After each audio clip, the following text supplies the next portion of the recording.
I always found it extremely difficult to find someone who was in math, in deep math, statistics and calculus, and have a conversation with them if they're atheist. I'm like, how can it's based on the infinite, about number, just the stars and the sky and the cosmos and the universe always expanding, not finite. Does this not offer anything that pokes you a little bit and says, wait? Absolutely. Yeah. Well, I took a lot of things for granted. These things, like you're introduced to, well, yeah, infinity, but even just algebra, like, right?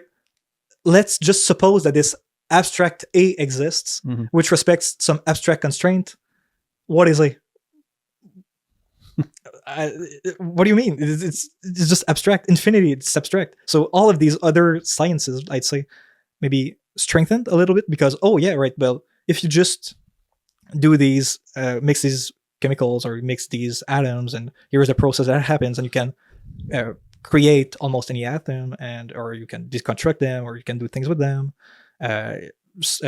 Physics was also very right, concrete and things like that. Like, oh well, we know deterministically, we can know with force diagrams or something like that what happens. And then math in Cégep, I don't think I fully appreciated it. I think I took all of these things for granted, and then it was just, oh, okay, well, there's calculus.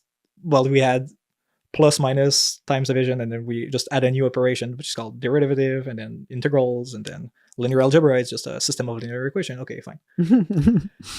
And then, actually, it took me until, I believe, towards the end of my bachelor's, right? It was, I'll always remember that class. It was advanced linear algebra. Because I hated linear algebra. that one so was much. Yeah, because in the pure maths classes in university, you'll be introduced to like discrete maths, and then like sort of proofs, like analysis principles, and it's like, I'm gonna have nightmare tonight. You're actually giving me a stomachache thinking back there. So, for instance, it's like let P be a proposition, and then let's think about what that general proposition could be. Like, okay, yeah, I can just accept that. And then in linear algebra, right, it's let A be that system of equation. Okay, so I can have small variables, but I can have big variables which are full systems of equation. Okay, yeah, I can accept that. Then in advanced linear algebra, it was, so you know how we have operations, plus, minus, times, division, multiplication, division. Then it's, let's define, let there be phi, which is an operator which combines from the subset A in the real numbers into the subset B in the in the real numbers again, or some other subset. Imaginary numbers or something. It could be that, and then so let there be the operator psi, and then define it so that it has these characteristics, or it is defined like that. Find its characteristics. So you're just reinventing. You're not taking anything for granted, even addition. You're revisiting 1 + 1 = 2. And then I think it was actually, it was also during the time of the pandemic. So actually, along with the other things that I was starting to question, this sort of just everything might just be. You've assumed a lot of things in your life, including 1 + 1, including the plus, that little sign. It's complicated, and it just humbles you. It really does humble you.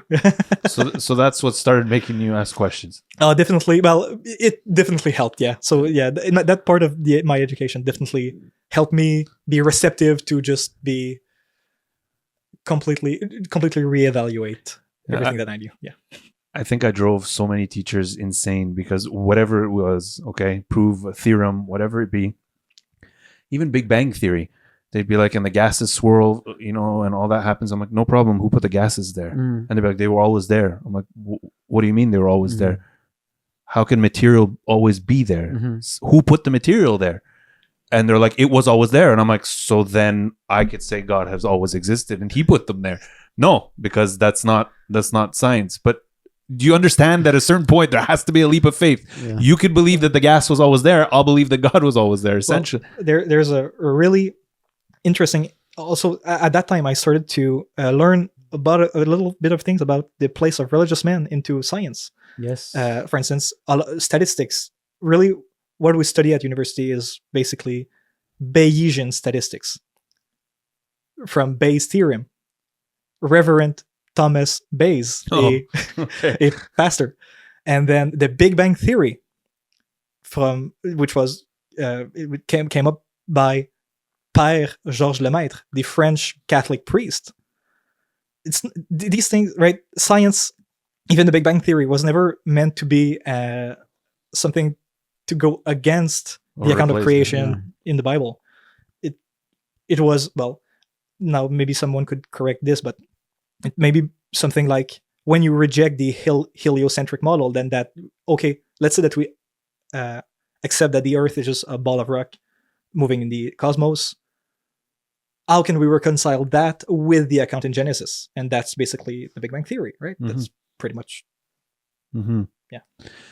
So now it's the pandemic. You're in the middle of all these crazy maths and sciences, and you're alone. Yeah.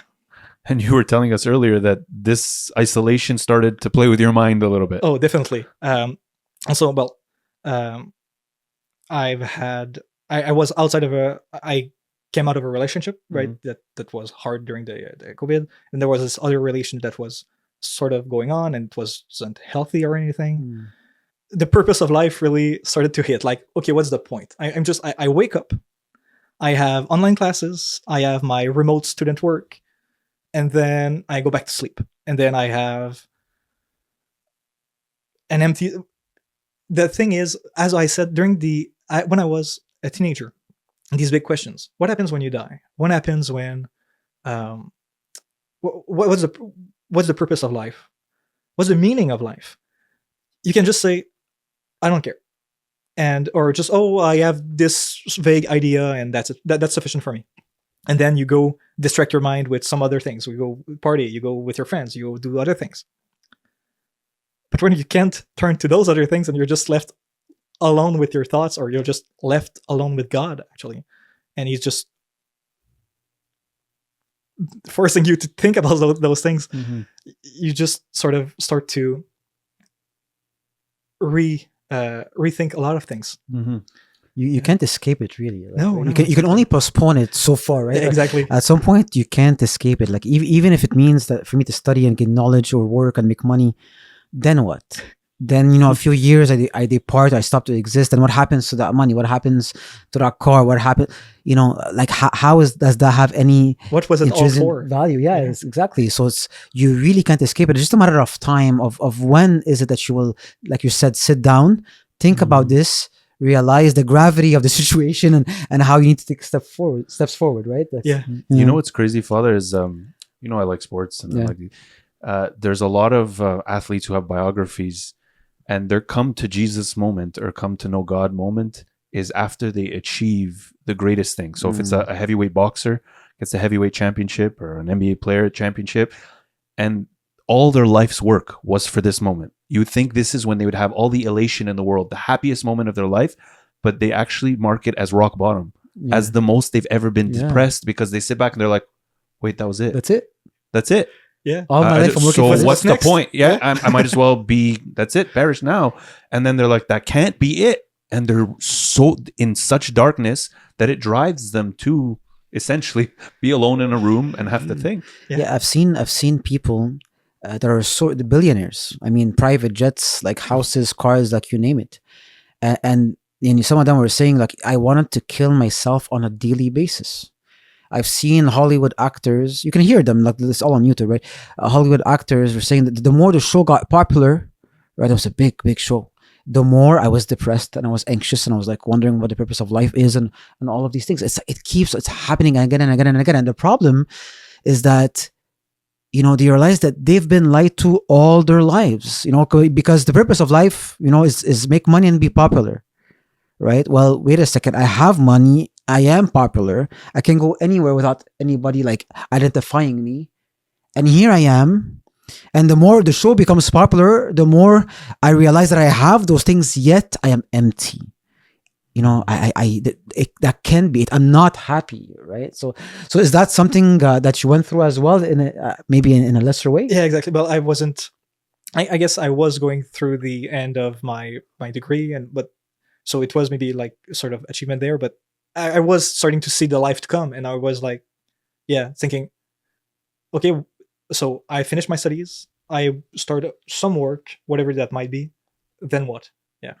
It was definitely a big part of it. Yeah, it sort of distress a little bit of I don't have any ground to stand on, right? It's all nothing. It's empty. I'm floating in the void. Yeah. Yeah.